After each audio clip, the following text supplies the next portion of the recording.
ఉన్న బంగారాన్ని విడిపించి ఆ రోజు ఆన్లైన్ రేటుకే మేము కొంటాం. Sharma gold company. Welcome to Suman నేను మీ సుమన్ వినాక్. హనీ రోజ్ వీరసింహారెడ్డి సినిమా చేసినటువంటి హీరోయిన్ అయితే గత కొద్ది కాలంగా ఆవిడ చేస్తున్నటువంటి ట్వీట్లు కానివ్వండి, లేదంటే ఆవిడికి సంబంధించినటువంటి వాటిలో కనుక మనం చూస్తే 60 years ఓల్డ్ ఉన్నటువంటి ఒక పర్సన్ నన్ను వేధించడం జరుగుతుందని చెప్పేసి పేరు లేకుండానే సోషల్ మీడియాలో కొన్ని విషయాలు చెప్పడం జరుగుతుంది. అంటే నన్ను వేధిస్తున్నాడు, దీనికి సంబంధించి ఈ విధంగా అవుతుంది అని చెప్పి అయితే ఇండస్ట్రీలో కనుక మనం చూసుకుంటే ఇప్పటి వరకు జరిగినటువంటి కొన్ని గత కొద్ది రోజులుగా మనం చూసినటువంటి కొన్ని న్యూస్లు కనుక మనం చూస్తే ఎవరి వైపు తప్పు ఉంటుందో తెలియదు. ఒక సక్సెస్ వచ్చిన తర్వాత ఎవరిని ఏ రకంగా బ్లేమ్ చేస్తున్నారు, లేదు అనుకుంటే అది కావాలనే జరుగుతుందా, వీటికి సంబంధించినటువంటి విషయాల్లో కనుక మనం చూస్తే హనీ రోజ్ విషయంలో జరిగింది ఏంటి, వాళ్ళ దానికి సంబంధించినటువంటి న్యూస్ చాలా పెద్దగా వెళ్తోంది.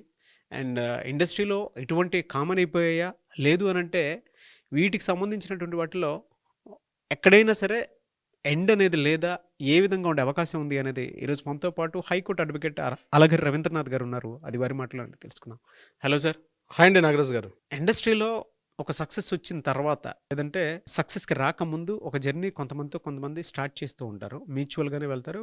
కొద్ది రోజుల తర్వాత అది తెలియకుండానే బ్లేమ్ గేమ్ కిందకి వెళ్ళిపోతూ ఉంటుంది ఒకళ్ళకి సక్సెస్ వచ్చిన తర్వాత. హనీ రోజ్ విషయంలో జరిగింది ఏంటి అంటే, జనరల్గా రకరకాల కథనాలు చూస్తూ ఉన్నాము అండ్ అది చాలా పెద్దగా అయినట్లు కూడా తెలుస్తుంది. హనీ రోజ్ పరిచయం చేయాల్సిన పేరే, పరిచయం అక్కర్లేని పేరైతే కాదు. ముఖ్యంగా తెలుగు ప్రేక్షకులకి వీరసింహారెడ్డి అన్నటువంటి సినిమాలో బాలకృష్ణ గారు సరసన నటించినటువంటి ఒక నటి అంటే గుర్తుపడతారు. ఈమె ఇప్పుడు కాదు, 2015 నుంచి కూడా తెలుగు సినిమా రంగంలో ఫస్ట్ ఆలయం అని చెప్పి ఒక సినిమా, ముఖ్యంగా ఆ టైంలో శివాజీ రాజా గారితో చేసినటువంటి సినిమా ఆవిడ. అప్పటికి కూడా ప్రయత్నం చేశారు. తర్వాత గాలి బ్రదర్స్ అని ఒక సినిమాలో యాక్ట్ చేశారు. దాని తర్వాత చాలా సంవత్సరాల గ్యాప్ తీసుకొని వీరసింహారెడ్డి సినిమాతోటి ఆవిడ మరలా కొత్తగా కనిపించారు. అంటే బహుశా మనం చెప్పాలంటే వీరసింహారెడ్డి బేసిక్ తీసుకోవచ్చు హనీ రోజ్ అన్నటువంటి ఒక నటి ద్వారా. అయితే ఎవరి నటి, ఏమిటి ఈ మధ్య ఇటీవల కాలంలో ఆవిడ ఎందుకు ఈ ట్రోల్స్ గురవడం, ఆమె చేసినటువంటి పెద్ద విషయం ఏమిటి అన్నది ఈ వీడియో ద్వారా మనం తెలుసుకునే ప్రయత్నం చేద్దాం నాగరాజ్ గారు. ప్రధానంగా ఇటీవల కాలంలో మీరు అన్నట్టుగా బ్లేమ్ గేమ్ అన్నది బాగా అలవాటు అయిపోయింది. రకరకాలుగా చేస్తున్నారు వీళ్ళు. మన వీధిలో మ్యారేజ్ చేసుకుంటుండే వాళ్ళు కావచ్చు, లేకపోతే లివ్ ఇన్ రిలేషన్లో ఉన్న వాళ్ళు కావచ్చు. ఇక సెలబ్రిటీలకి అయితే క్వశ్చనే లేదు. వీళ్ళు ఏదో రకంగా ఉన్నంతకాలం వాళ్ళతో కరెక్ట్గా మెయింటైన్ చేసుకుంటారు. ఏదైనా తేడా కొడుతుంది, ఇక ఈయన పని అయిపోయింది అన్నటువంటి సందర్భంలో బ్లేమ్ గేమ్ ఆడడం మొదలుపెట్టి ఇక కంప్లీట్గా అతన్ని డిఫేమ్ చేయడం అనేది ఒక పని కట్టుకొని చేస్తున్నటువంటి ఇటీవల కాలంలో 2024 అయితే చాలా కేసులు మనకు కనిపించి మనం చాలా ఎపిసోడ్లు కూడా చేసాం.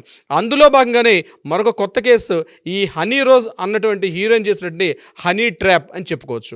ఏమిటి ఈ కథా కమిషన్ వివరాలకు వెళ్తే, ఈమె బేసిక్గా మలయాళీ నటి. 1987లో పుట్టారు. అక్కడ నుంచి తన కెరీర్ని మెల్లగా స్టార్ట్ చేసుకున్నారు మలయాళ ఇండస్ట్రీ నుంచి.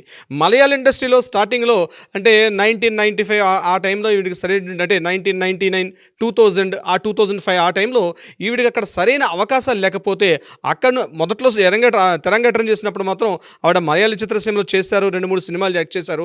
కానీ అవి అనుకున్నంతగా సక్సెస్ కాల. అక్కడ నుంచి తన మకాంని మరలా తమిళ ఇండస్ట్రీకి మార్చారు. ఇక్కడ మార్చినప్పుడు వీడికి అక్కడ మోహన్ లాల్ గారు పరిచయం అయ్యారు.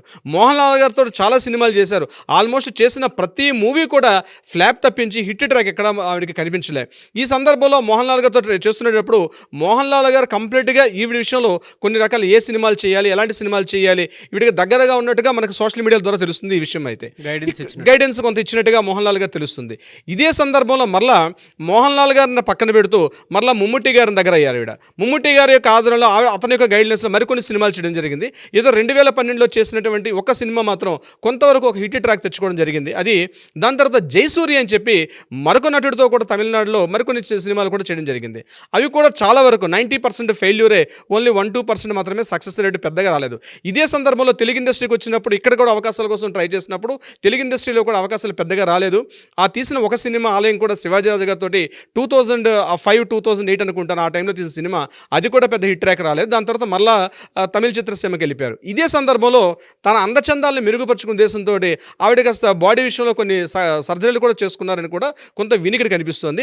దీనికి సంబంధించి ముఖ్యంగా ఈ యొక్క తమిళ ఇండస్ట్రీలో ఈవిడ్ని ప్లాస్టిక్ ప్లాస్టిక్ బ్యూటీ అనడం కూడా మొదలుపెట్టారు. అంటే ఆవిడ ఫేస్ నుంచి చివరి పాదం వరకు కూడా చాలా సర్జరీలు చేసుకున్నారు. ముఖ్యంగా ఫేస్ కానీ, లిప్స్ కానీ, అదేవిధంగా జాస్ కానీ, ఇవన్నీ కూడా ఆవిడ సర్జరీలు చేసుకుంటూ ఆవిడకి ముఖ్యంగా ఈ ప్లాస్టిక్ సర్జరీలు చేసిన నటి కాబట్టి ప్లాస్టిక్ నటి అని పేరు కూడా మునిగిపోయింది. సో ఇదంతా ఇట్స్ అ ప్రైవేట్, దాని గురించి మనం పెద్దగా మాట్లాడుకునే లేదు.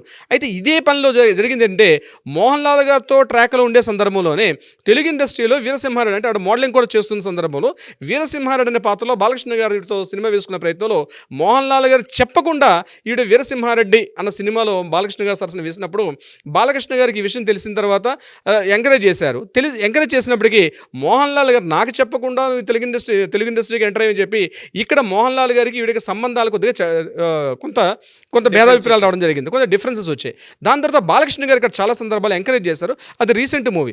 ఇలా ఉంటుండగా ఇటీవల ఏం చేశారంటే 2022 ఆ ప్రాంతంలో అక్కడ చెమ్మనూర్ ఒక గోల్డ్ జ్యువెలరీ మర్చెంట్ అయినటువంటి చాలా పేరున్న వ్యక్తి త్రిశూర్ అని చెప్పి కేరళలో మనకి మన తిరువనంతపురం దగ్గరగా త్రిశూర్ అని చాలా పెద్ద టౌన్ ఉంటుంది. అక్కడ Chemmanur group of gold jewellery and డైమండ్స్కి చాలా పేరున్నటువంటి ఒక షాప్. 1964లో చెమ్మనూరు గ్రూప్ అన్నటువంటి గోల్డ్ అండ్ జ్యువెలరీ షాప్కి అధినేత అయినటువంటి ఎవరైతే బాబీ ఉన్నారో ఇతను తన ఫ్యామిలీ, అంటే తన కుటుంబం నుంచి వచ్చేటువంటి దాన్ని కంప్లీట్గా తను డైవర్ట్ చేసి దాన్ని కేరళ ప్రాంతంలో, మలయాళ ప్రాంతంలో Chemmanur group of gold and jewelleries merchants అనేది చాలా ఫేమస్ అనమాట.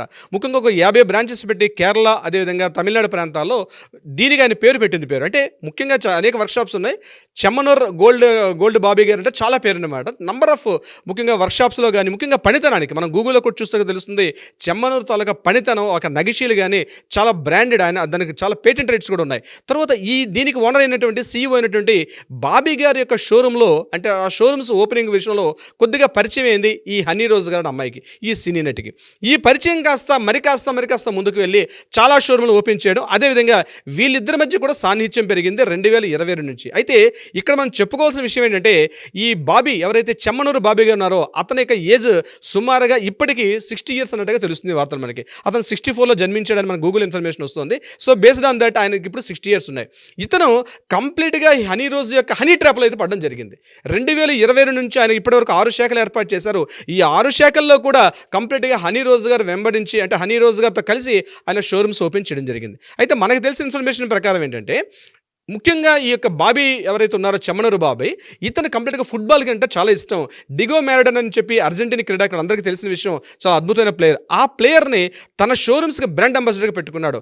అదేవిధంగా రీసెంట్గా 2020లో డిగో మ్యారడన్ చనిపోయిన తర్వాత త్రిశూర్లోనే ఆయన కోసం పెద్ద మాన్యుమెంట్, అది కూడా కంప్లీట్గా గోల్డ్ ఫ్రేమ్తో ఉన్నటువంటి ఒక మ్యూజియంను కూడా కన్స్ట్రక్షన్ చేశాడు.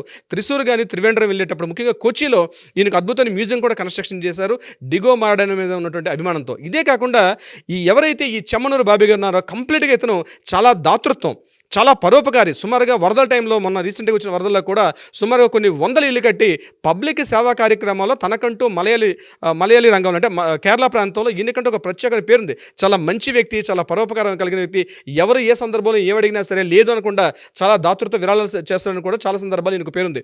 ముఖ్యంగా మారడోనా లాంటి ఒక అర్జెంటీనా క్రీడాకారుడిని ఇండియాకి రప్పించి, అది కూడా కేరళలో ఒక మామూలుగా గోల్డ్ షోరూమ్కి అంటే బ్రాండ్ అంబాసిడర్ చేయడం అనేది ఇట్ నాట్ జోక్. చాలా అద్భుతమైన రిలేషన్స్ కూడా ఉన్నాయి. ఈయన మెల్లగా గోల్డ్ షాప్ నుంచి రియల్ ఎస్టేట్, ఫార్మా రంగంలోని, సిమెంట్ రంగంలోని వెళ్ళి పూర్తిగా తన వ్యాపార సామ్రాజ్యాన్ని సుమారు కొన్ని 5,000 కోట్ల రూపాయలు పైబడి వ్యాపార సామ్రాజ్యాన్ని నిర్మించుకున్నట్టే ఒక అద్భుతమైన వ్యక్తి. అద్భుతమైన వరుణ్ కూడా వాడుతున్నాను. ఆయన మనం చూసినట్లయితే ఆ హిస్టరీని చాలా అద్భుతమైన వ్యక్తి. ముఖ్యంగా ఈ మనం అనుకున్నట్టే ఈ చెమ్మనూరు బాబీ. అయితే ఈ చెమ్మనూరు బాబీతో 2022 నుంచి కూడా ఈవిడ సహచరంలో ఉండి, రిలేషన్షిప్లో ఉండి, కంప్లీట్గా ఇల్లు, బంగారం, నగులు అన్ని రకాల చేసిన తర్వాత రీసెంట్గా ఆవిడ మొన్న ఒక 1 month బ్యాక్ నుంచి ఆవిడ సోషల్ మీడియాలో నా వెంబడించి ఒక వ్యక్తి నన్ను కంటిన్యూగా ఫాలో అవుతున్నాడని, నేను ఎక్కడెక్కడికి వెళ్తుంటే నా యొక్క ఫోన్ చాటింగ్స్లో కూడా కంప్లీట్గా ఫాలో చేస్తూ, నా ఇంటిపైన భద్రతా సిబ్బంది పెడుతూ, నా ప్రతి అడుగులో కూడా ఎంక్వైరీ చేస్తూ నన్ను చాలా ఇబ్బంది కలిగిస్తున్నాడు, అంతేకాకుండా లైంగికంగా కూడా నన్ను వేధిస్తున్నాడని చెప్పి అతని మీద సోషల్ మీడియాలో రిపోర్ట్స్ చేయడం జరిగింది. అయితే ఇమీడియట్గా మంచి చోట చెడ్డ ఉంటుంది కాబట్టి ఎవరైతే ముఖ్యంగా ఈ చెమ్మనూరు బాబీకి సంబంధించి వ్యతిరేకలు ఎవరుతున్నారో మలయాళీ చిత్రసీమలో పూర్తిగా కొంత మద్దతు అయితే ఈమెకు దొరికినట్టుగా మనకు తెలుస్తుంది. ఈ విషయంలో చెమ్మనూరు బాబీకి వ్యతిరేకంగా ఉన్న వ్యక్తులతో కలిసి ఉన్న ఈవిడ ఏం చేశారంటే రీసెంట్గా జాన్ అబ్రహాం అని చెప్పి అతను ADGP అనమాట. ఆ ADGPకి డైరెక్ట్గా వెళ్ళి ఒక రిటర్న్ కంప్లైంట్ మొన్న January 7th జస్ట్ ఎస్టర్డే అనుకుంటాను, ఆయన అక్కడికి వెళ్ళి ఆవిడ ఒక రిటర్న్ కంప్లైంట్ చేస్తారు ఈ యొక్క ఈ చెమ్మనూరు బాబీ గారి మీద. ఏంటంటే నన్ను పూర్తిగా లైంగికంగా వేధిస్తున్నాడని చెప్తూ, అదేవిధంగా నన్ను పూర్తిగా ప్రతి చోట కూడా నా యొక్క స్వేచ్ఛా స్వాతంత్రాన్ని హరిస్తున్నాడని చెప్తూ కంప్లీట్ నెగిటివిటీగా, అంటే వీళ్ళిద్దరి మధ్య రిలేషన్ బాగున్నప్పుడు ఒక రకంగా ఉండేది, ఈ రిటర్న్ కంప్లైంట్ ఇవ్వడం జరిగింది. రిటర్న్ కంప్లైంట్ ఇచ్చిన తర్వాత ఎంటర్ యావత్ తమిళ చిత్రసీమ, అదేవిధంగా అంటే తెలుగు వాళ్ళకి పెద్దగా పరిచయం ఉండకపోవచ్చు, కానీ తమిళ చిత్రసీమ, మలయాళ చిత్రసీమలో ప్రధానంగా తెలుగు నుంచి ఒక పేరు కూడా వినిపిస్తుంది. మన సినిమా యాక్టర్ బాలకృష్ణ గారు కూడా కొంత మద్దతు తెలుపుతున్నారు అన్నటువంటి ఊహాగానాలు ఉన్నాయి. అది కన్ఫర్మేషన్ భవిష్యత్తులో మనకు తెలిసే అవకాశం కూడా ఉంటుంది. సో బాలకృష్ణ గారు కూడా కొంత సపోర్ట్ చేశారని, ముఖ్యంగా మోహన్ లాల్ గారు సపోర్ట్ చేస్తున్నారని, మలయాళీ చిత్రసీమ కూడా సపోర్ట్ చేస్తుందని చెప్తూ పూర్తిగా హనీ రోజుకి సపోర్ట్ చేస్తూ ఈ చెమ్మనూరు బాబీ మీద కంప్లీట్గా వ్యతిరేకత పెరిగేట్టుగా ఆవిడ కేసు అయితే ఇవ్వడం జరిగింది. ఈ కేసు ఇప్పుడు రీసెంట్గా ఎఫ్ఐఆర్ ఫైల్ అయింది. ఇక ఫర్దర్ పరిస్థితి ఏంటి, దీని మీద కేసు సంబంధించిన పూర్వపరాలు ఏంటి, నెక్స్ట్ అప్గ్రేడ్స్ అని నెక్స్ట్ వీడియోలో తెలుసుకుందాం. కానీ ఇక్కడ మనం తెలియపరచాల్సిన ప్రధాన విషయం ఏంటంటే, ఇటీవల ఒక ఫ్యాషన్ అయిపోయింది. నడిచేంత కాలం బాగానే ఉంటుంది, హ్యాపీగా కలిసి తిరుగుతుంటారు, కలిసి మాట్లాడుకుంటారు, దేశ విదేశాలు తిరుగుతుంటారు, రిసార్ట్స్ అంటారు. దీనికి ఆక్సిజన్ రిసార్ట్ అని చెప్పి ఒక 100,000 ఎకరాల్లో దీనికి పెద్ద రిసార్ట్ కూడా ఉంది. దీనికి యాక్చువల్గా ఈ రిసార్ట్స్ తిరిగేటప్పుడు అన్ని చోట్ల బాగానే తిరుగుతుంటారు, కానీ ఎక్కడైనా కాస్త బెడ్స్ కొట్టేటప్పుడు ఇదిగో నన్ను ఇతను మోసం చేశాడు, ఇదిగో ఇతను నన్ను లైంగికంగా వేధించాడు, ఇదిగో ఇతను కంప్లీట్గా నా వ్యక్తిగత స్వేచ్ఛని పూర్తిగా ఇతను నన్ను హరిస్తున్నాడని చెప్తూ కోర్టుకి ఎక్కడ ఉంది, ఒక ప్యాషన్ అయిపోయింది రీసెంట్గా జరుగుతుంది. అది సినిమా తరలా, సెలబ్రిటీలా, పొలిటీషియన్స్, రకరకాలుగా రోజుకు కేసు మనం చూస్తున్నాం. సామాన్య మానవుడి దగ్గర నుంచి సెలబ్రిటీ వరకు ప్రతి ఒక్కరు కూడా ఇది ఒక అలవాటు అయిపోయింది. అంటే మ్యారేజ్ చేసుకోవడంతో ఈ రీసెంట్గా మనకి 498లో గృహహింస చట్టాలు, అంటే 498 మనకి డీవీసీలు ఎక్కువ అయిపోయినాయి. దానితోడు మెయింటెనెన్స్ కేసులు ఎక్కువ. రీసెంట్గా సెలబ్రిటీలో ఇది ఒక ప్యాషన్గా జరిగింది. అయితే నేనేమంటానంటే, సామాజిక దృక్పథంలో చూస్తూ మాత్రం వీటికి ఫుల్ స్టాప్ పెట్టకపోతే, ఒక సామాజిక చట్టాలు రాకపోతే ఇవి మరింత పెరిగి రాబోయే రోజుల్లో పురుషుడు బతకడం అనేది చాలా కష్టసాధ్యమయ్యే పరిస్థితి ఈ సామాజికంగా దుస్థితి దాపురించే అవకాశం అయితే ఉంది. నాగరాజ్ గారు చూద్దామండి ఏ విధంగా ఉండే అవకాశం ఉంటుంది అనేది. Anyways thank you so much Alagari Rabindranath garu. Thank you so much Nagaraj గారు.